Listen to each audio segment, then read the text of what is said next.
I'm a diva. I'm a diva. I'm a diva. I'm a diva. I'm a diva. I'm a diva. I'm a diva. Hello ladies, welcome to the next segment of Becky's Corner.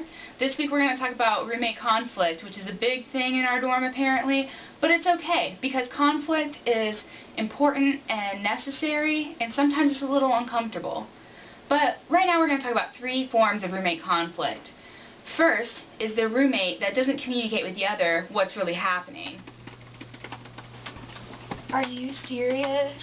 Can you not see me laying here right now? I'm sorry, I thought that you could sleep with the lights on. Have I ever said that? Who sleeps with the light on? I don't know, but you haven't complained about it before, so I don't understand why you're doing it now. So loud. That is so obnoxious. Caitlin, I have to write my paper tomorrow morning at 9 a.m. I've never heard anyone type that loud before. It's like you're doing it on purpose. Maybe you should put a pillow over your face. I already tried that. Listen, Caitlin, I have to write this paper in the morning, go out which in you the should know hallway. about since you're an English major and you do this to me all the time. Why can't you go out in the lounge? Listen, I don't know why you're complaining now because you've never complained before. So for a year and a half, I've been doing it this way, so I can't just change my life for you. Well, I wish you would. So to avoid this, all you're going to do is just make sure that you tell your roommate what's bothering you. Hey, don't eat my peanut butter. Hey, turn the lights off because I have to go to bed. Hey, please just respect me in this way. Therefore, maybe they'll stop doing it, and if not, then you can go talk to your RA about it. But at least try to communicate with your roommate because communication is very important and imperative. Now, the second form of roommate conflict is when your roommate doesn't always follow the rules. Becky, I have a question. Becky, hello? Sorry, you gotta let me know more. Like, I you're was about to interrupt talking. me. Like, obviously someone's talking to you. You stop doing what you're doing and listen. I'll spend some time with Jesus. I'm sorry. Okay, what? I was wondering if you could let me in after 3.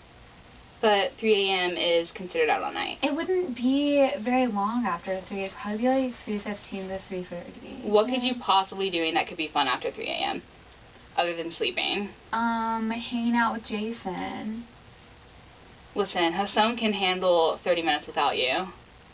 Okay, well, be that as it may, I covered for you when we had those kittens in the bathroom, okay? Listen, those kittens didn't have a home, and I was protecting life. You're just protecting your relationship. I'm sorry. Yeah. 3 a.m. is considered breaking the rules. Yes, What do you do? Tell them, like, oh, Walton, you can't kittens. have pets. Sorry, but I was protecting kittens' lives, and PETA would be proud of me. Becky, you're being a hypocrite. No hypocrites here, Caitlin. You just said that what I'm doing would be against the rules. No hypocrites but here. But what you're doing, or what you did, was against the rules. No hypocrites here, Caitlin.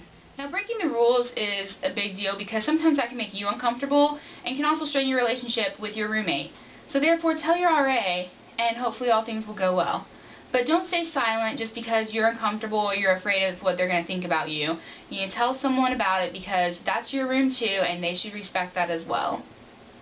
Now, the third form of roommate conflict is whenever your roommate doesn't always share the same cleanliness issues as you do.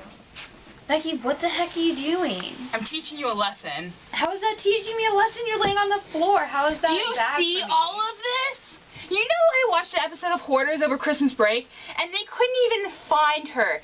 There was dead animals in this place. Do you see this? It's chaos. I can't even focus on my own life. It's obviously How not can I that focus? bad because everyone can still see you. Literally, Caitlin, look at all of this. Put your books on a bookshelf. What if I want to read on the floor? When did that ever happen? Have I ever seen you on the floor? No. Pick your stuff up because I have to get my life together.